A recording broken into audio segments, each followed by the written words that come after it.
Stakeholder বা অংশীজনের সমন্বয়ে একটি ইনক্লুসিভ নতুন কমিশন গঠন করতে হবে।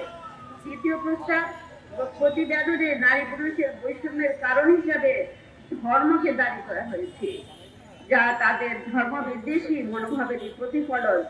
এই ধরনের পক্ষপাতমূলক চিন্তাভাবনা পরিহার করতে হবে। তৃতীয় প্রস্তাব, পতিতাবৃত্তিকে অপরাধ হিসেবে চিহ্নিত না করে একে আইনি স্বীকৃতি দেওয়ার সুপারিশ করা হয়েছে। এই পেশাদারির জন্য চরম অবমাননাকর, তার প্রতি অত্যন্ত এটা একটা জুলুম, এটি গণতান্ত্রিক শাসন ব্যবস্থার সাথেও সাংঘর্ষিক, তাই এই সুপারিশ বাতিল করতে হবে।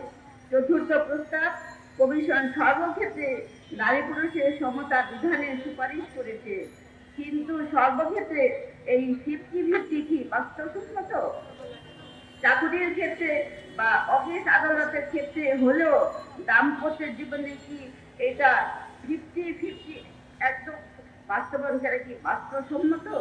ইসলাম এটির একটি সুন্দর সুরাহা করেছে।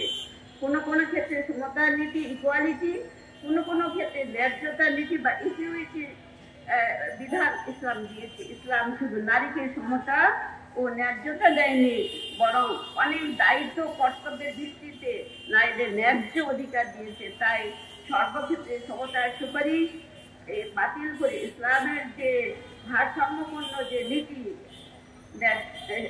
সমতা এবং ন্যায্যতা ক্ষেত্র বিশেষে সেটা বহাল রাখতে হবে। পঞ্চম প্রস্তাব, জাতিসংঘের নারীর প্রতি সকল প্রকার বৈষম্য বিলোপ সনদ, কিন্তু যেটা এই দুটি ধারা সরকার এখন পর্যন্ত রিজার্ভ রেখেছে। এই ধারা দুটি হলো 2 ও 16(1) ক, কিন্তু এই কমিশন এই সংরক্ষণ প্রত্যাহার করতে বলেছে। আমরা বলছি এই সংরক্ষণ রাখতে হবে, এটা প্রত্যাহার করার সুপারিশ বাতিল করতে হবে। ষষ্ঠ প্রস্তাব, সংস্কার কমিশন পুরুষের তুলনায় নারীদের সম্পদ বন্টনের সমান অধিকারের সুপারিশ করেছে। ইসলাম নারীদের পুরুষের